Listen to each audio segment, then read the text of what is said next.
do have a sign language interpreter. Is going to be right here to speaker's left. We have a sign language interpreter that's going to be up at the podium as well. We want to make sure she stays in the frame. We have a sign language interpreter that's going to be right next to the speaker at the podium. Make sure she stays in the frame.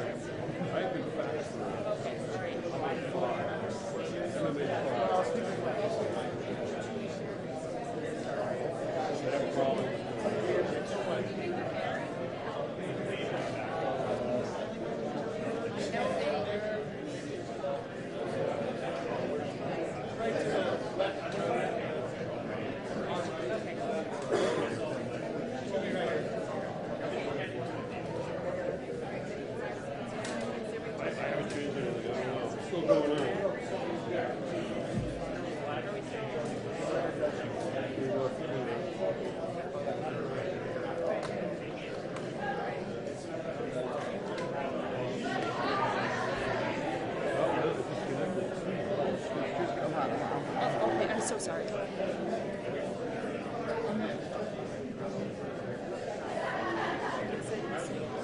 All right, they should see it now. Again, I don't know why it turned off. Going live in 1 minute.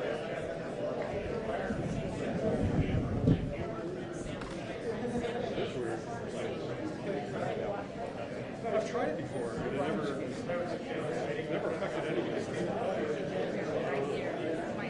Well, no, take that back. I tried it where I wanted it. It doesn't affect anything.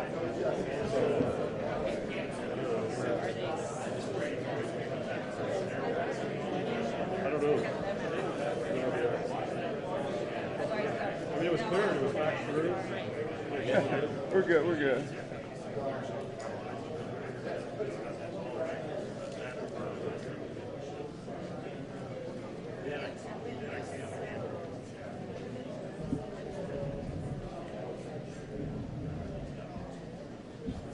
Good evening.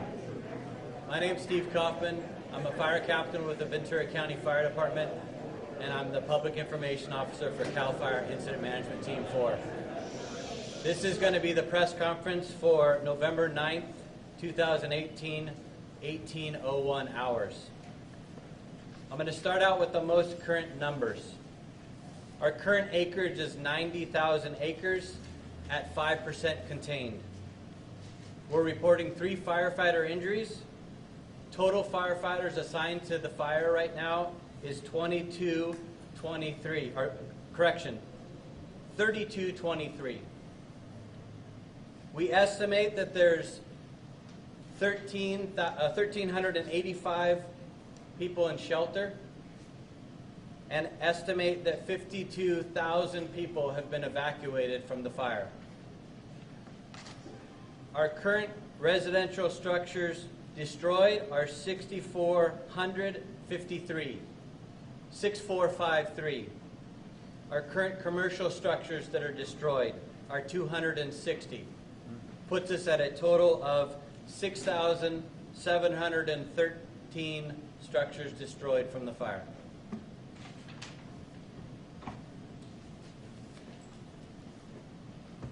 Good evening, Josh Bischoff, Battalion Chief for CAL FIRE in the Riverside Unit, and I'm the Operations Section Chief for Team 4. Starting with the operational update for today, in the Polga area where the origin is, working down the 70 corridor, we were able to hold the fire all the way down along the 70 corridor to Poe. In the area of Poe, we did have a slop over the Feather River drainage. It ran up to the ridge, across the Feather Ridge of drainage, and is currently holding at about 1,000 to 1,200 acres. It is holding along the ridge, and we have not seen much progression on that. Working back down to Lake Orville area, the fire has been holding along the 70 corridor. We had a lot of work done along the 99, and we were able to open up Highway 99 tonight along the corridor. From 99, working back into Old Humboldt Road, we were able to run dozers and get some good direct hand line in there. And from Old Humboldt back up to the 32, we had a lot of success with dozers and able to put a small line for the area of Chico and its protection from the fire's edge to the area of Chico. Up the Highway 32, as we get to Wilder Canyon and Wilder Road, It was some very steep, inaccessible terrain. We've been working on coming up with plans and options to try and work from there up into Magalia. Earlier this morning, we had some active firefighting in the area of Magelda, and including structure defense. This afternoon, from Magalia Reservoir, the ridges above Magalia Reservoir, we did get some good air, and we're able to use fixed-wing aircraft to run retardant along the ridge lines from Magalia, working back down towards the origin of Polga. One of the emphases for today was on rescue. We had numerous rescues today. While actively engaged in firefighting in the Big Bend area, we had to use helicopters to rescue 5 people who were trapped down there. In the area of Magelda, when we were doing structure defense, we also had to assist people to areas of safety. Thank you very much. Good evening. My name is Alex Hoon. I'm a senior meteorologist with the National Weather Service in Reno, Nevada, and I'm serving as the incident meteorologist for CAL FIRE Team 4 here on the campfire. So I just wanted to give a little background on the wind event that occurred yesterday, Thursday and Thursday night. We were seeing some very extreme winds with this when this fire began. It pushed the fire into areas around the Paradise area and through the foothills, and these winds were gusting up to 40, 50 miles an hour as the winds pushed the fire. We saw very dry conditions with humidities down into the single digits. What we're seeing as we go into tonight and into tomorrow, we're actually seeing a very good opportunity with very favorable weather, much lighter winds, still very, very dry conditions out there, but as we move into Saturday night, we have a red flag warning in effect. What a red flag warning means is that it's critical fire weather conditions. It's very hot or very warm and dry conditions, very windy conditions that are expected to increase Saturday night and going through Sunday morning. We're expecting to see wind gusts of 30 miles per hour widespread over the fire area as we go into Saturday night and Sunday morning, with some areas actually seeing wind gusts up to 50 miles per hour in some of those favored drainages, especially around the Feather River drainage as well. So extreme winds, critical fire weather conditions continue. That red flag warning, in fact, does go through Monday morning. We are expecting a little bit of a lull in the winds during Sunday afternoon, but then Sunday night and into Monday morning, we are going to see an increase of winds once again as we get into Monday morning, and then experiencing very, very dry conditions even during the overnight periods as well. And so these critical conditions will be a challenge for sure. Thank you, guys. My name is Tim Chavez. I'm a battalion chief in the Riverside unit, and I serve on California Incident Management Team 4 as a fire behavior analyst. My job is to consider the fuels, the weather, and the topography affecting the fire, and devise the operations section so that we can take tactics that are effective and safe. This fire is unique to be this late in Northern California. Normally, climatologically, we would expect to have had a sequence of storms delivering rainfall to the area by now. However, that rain has not come. We had a little shot of rain earlier in the month, but it wasn't sufficient to dampen down the fire behavior. When the north winds came, the last couple of sequences of north winds dried the fuels back out to what we would expect to be midsummer type conditions. So it kind of lined up perfectly to have the large 90,000 plus acre fire run that we had yesterday. Every day that goes by is putting us one day further from the springtime, green up that occurred after the winter. So the fuels will just continue to get drier and drier and drier until we do finally get a season-ending rainfall event. Thank you. Good evening. I'm Todd Durham. I'm a division chief for CAL FIRE in Sonoma County, and I serve as the incident commander for CAL FIRE Team 4. And more specifically for this incident, I'm a unified commander along with my partners from the Butte County Sheriff's Office and the Paradise Police Department. What CAL FIRE teams do, they're made up of 50 or more people, multidisciplinary, many CAL FIRE employees, local fire, state, and local law enforcement. So it's multidisciplinary. We come to communities when they request in their time of needs, and we come and serve as simply a force multiplier. We come to embed and expand the local capacity to best serve the community. Thank you very much.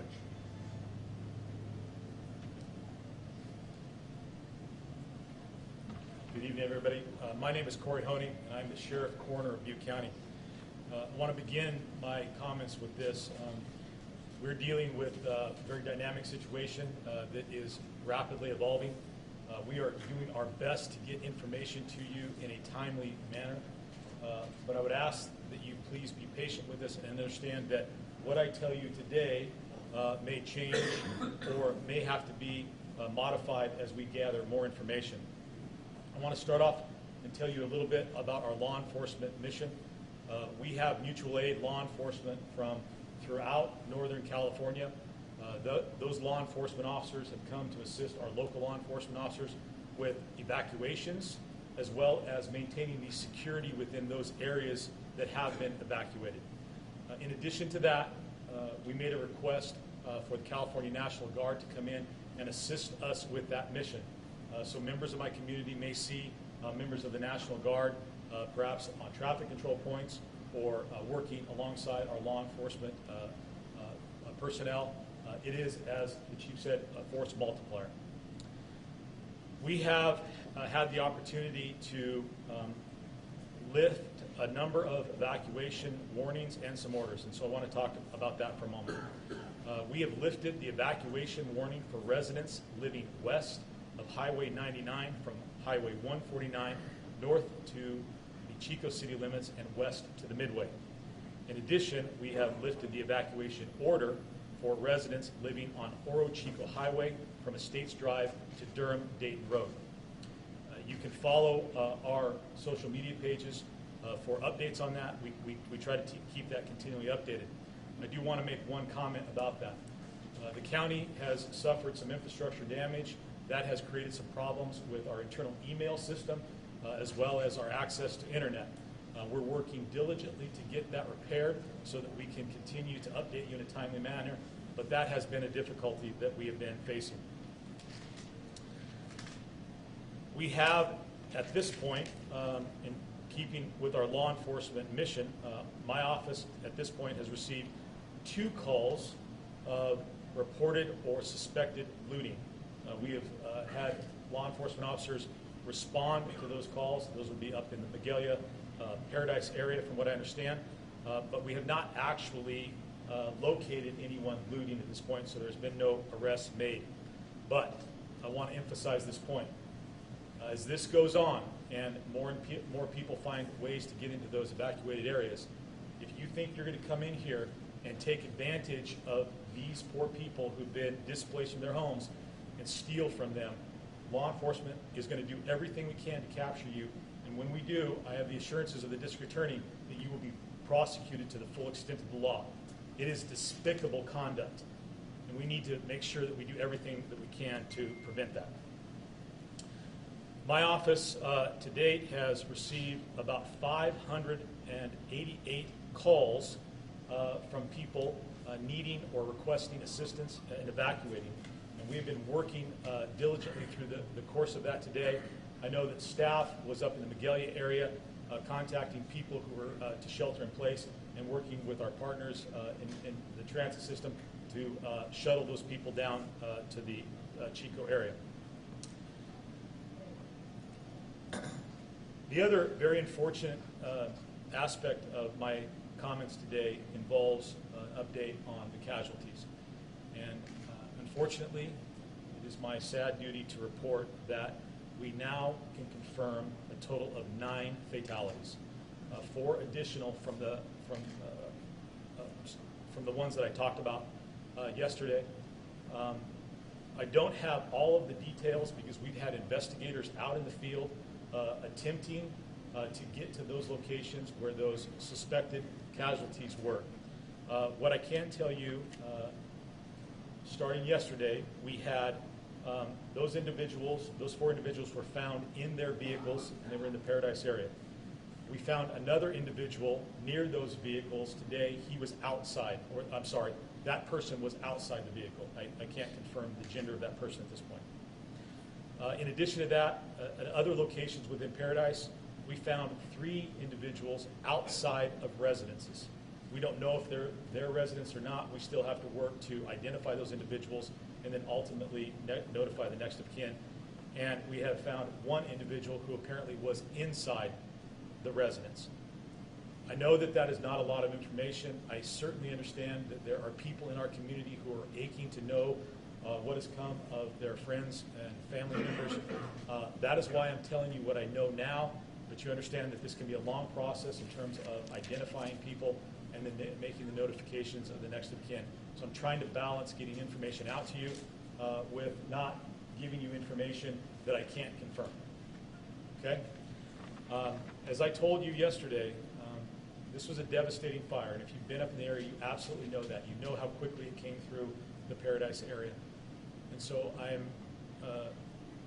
fear that it will be a continual duty of mine to come in and update these figures. My hope is that's not the case, but I think we have to be prepared for that. Thank you.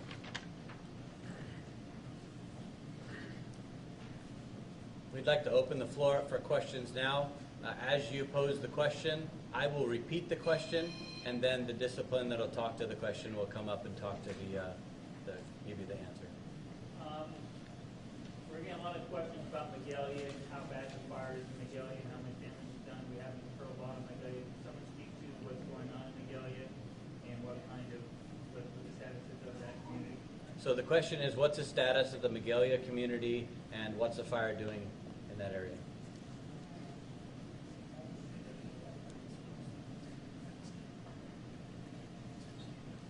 We have been actively fighting fire in the Magalia community today. There are portions of it where the fire has progressed into the community. There are also portions that the fire has not reached yet.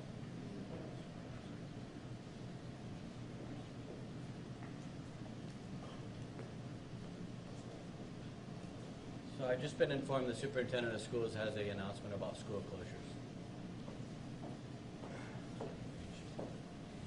Good evening. I'm Mary Sakuma, and I'm the Deputy Superintendent of Butte County Office of Education. On behalf of the County Office of Education, our hearts go out to all the children, families, and staff. The safety of the students and the school personnel is our first priority. The County Superintendent has closed all schools through November 23rd. We're working closely with State Superintendent Tom Torlakson, Shasta and Sonoma County Office of Education Superintendents, preparing for difficult weeks and months ahead. All 14 districts and charter schools are working together to help the families of Paradise, Concow, Magalia, and other areas. The county office has set up a Butte County Schools Relief Fund.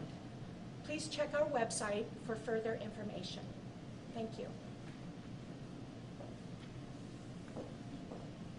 Questions? Sir. Yes. Yesterday, the people were talking about Paradise being completely destroyed. Those of us that visited saw that there were still some businesses standing, and some places are obviously still intact. I mean, have you changed your perception of the damage up there to reflect maybe some of what you've been able to see about what remains standing and what's been destroyed? Do you still consider this a total loss? The question is the perception of the damage in Paradise.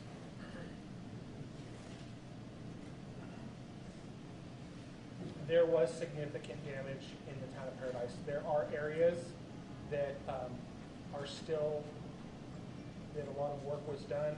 There was some structural defense. There's areas that, temporary refuge areas where people were brought into that are still fine. But there is some significant damage within the area of Paradise. Can you tell us about the status, you may have already mentioned this, I've been doing multiple things, the status of people still missing and how you're going about trying to find them, and maybe is there a way that they can coordinate, people who are looking for missing loved ones can coordinate to try and locate them or hook up? So the status of people that are missing, how families can be reunited, if there's a phone number set up, stuff like that. Thank you for that question. So this is a big job for us. As you might imagine, a lot of people have been displaced and separated from loved ones. So first off, we would ask that people make every effort on their own to make contact with their loved ones through family members, text messaging, social media, things of that nature. If they are not able to do that, we would ask not only for the people who've been displaced or evacuated to log on to the website, Safe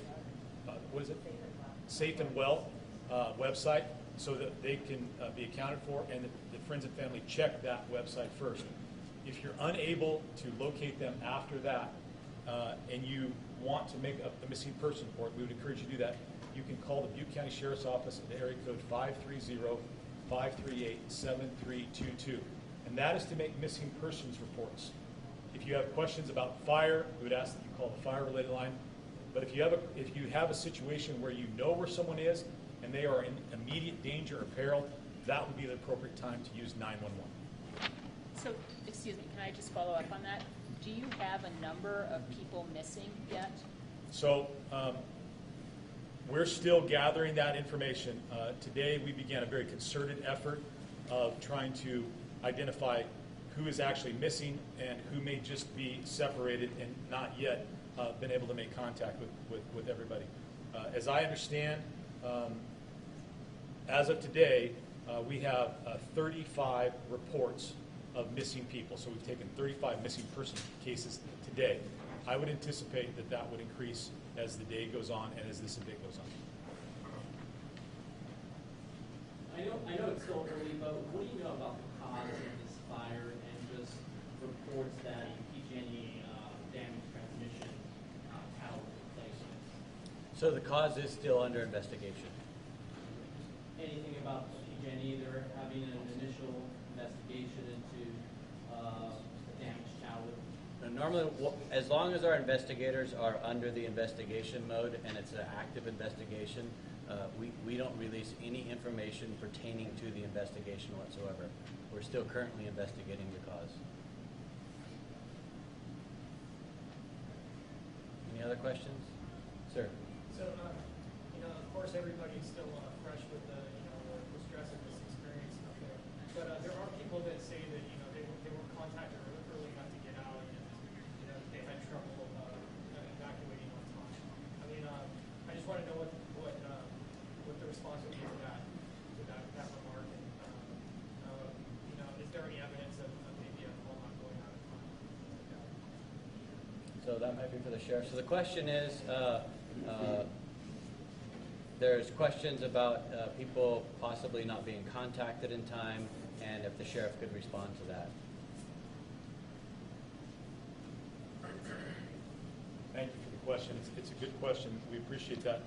So first off, I want to tell you a little bit about the fact that this event was the worst case scenario. It's the event that we have feared for a long time. And over the course of the years, we have worked hard to develop a plan to evacuate people in this event. That said, you need to understand that factors can exist that make even the best plans not perfect or not the exact outcome that you want. And in this case, we had a fire that was moving very, very rapidly, being pushed by some very, very strong winds. As soon as it became apparent that there were communities in danger, we started to issue those evacuation orders, and we did it through the mechanisms that we have available, but we couldn't do it with everything we had available, such as door-to-door notifications, because of how fast it went. Now, you have to understand that no one system for notifying people is perfect, but we do the absolute best that we ultimately can. What I can tell you is that we got that information out there as soon as we possibly could, and then we had a very, very challenging task of moving tens of thousands of people out of an area in a situation where the fire was coming very, very quickly. And I think that this is unfortunately reminiscent of other fires that we have experienced here in California. We have a situation here where we haven't had rain in many, many months. The fuel load is heavy. It is very dry. We had heavy winds. The fire started moving quickly, and we were able to save tens of thousands of people and get them notified. Regrettably, and I say that with the utmost earnest intentions, regrettably, not everybody made it out. And that, I think, goes to how extraordinary this situation was. And also, despite our best warnings, oftentimes, despite our best efforts to get people to be prepared and to move when we tell, oftentimes people don't avail themselves of that advice, or they don't follow those directions. And as a result, we see the situation that we have here today. Sir. Is there an estimated time of containment of the fire, and is there a time when people might be expected to be able to return to their homes and see what's left? So the question is there an estimated time of containment of the fire? And right now we do not have an estimated time of containment on the fire. And the next question was when we think people will be able to repopulate. And that right now we still are in the rescue mode. And until we move out of the rescue mode and start actual damage assessment and have the community safe for our citizens to enter back into the community, we're not going to be able to make that judgment. So I can't even speculate on a date at this point. I apologize. Are the 9 fatalities in Butte County? Yes. So the question is, are the 9 fatalities in Butte County? Like you're not giving us figures on fatalities outside of Butte County? No, I'm not. But understand that the 9 fatalities that I'm talking about, we believe are related to this fire. There have been other deaths in Butte County during this period of time, but they are not related to it. So I want to make sure you understand that. Can you talk about how many firefighters were injured so far, and then maybe moving forward, what cities or locations are you trying to focus on where fire may be headed to the fire line to prevent those people and property from being damaged? So the question is where we anticipate the fire is going to be moving from here on forward. Currently, our focus for the active firefighting is in Magalia.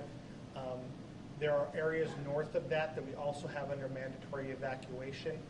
That anywhere under mandatory evacuation is where we consider it a threat to move towards. How many firefighters injured so far? The other question was how many firefighters were injured, and we're reporting 3 firefighter injuries. Do you have any details on those injuries? I do not have any specific details on the firefighter injuries. Last night there was an order to, I guess, the conference for the east 20th Street Chico area. Has that been lifted, or what is the prospect of the fire coming into the Chico area? So I'll let my counterpart talk about the prospect of the fire and its fire behavior. That's not my expertise. But that would have been issued by the city of Chico. My understanding is that order has been lifted.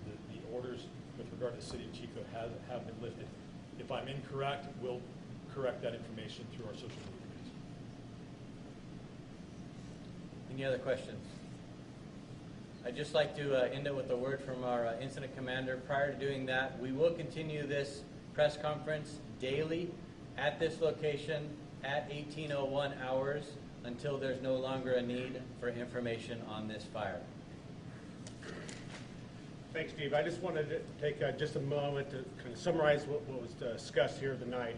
If you go back towards the beginning with our fire behavior specialist and our incident meteorologist, we're looking at a lull in the fire threat with the winds dying down a little bit.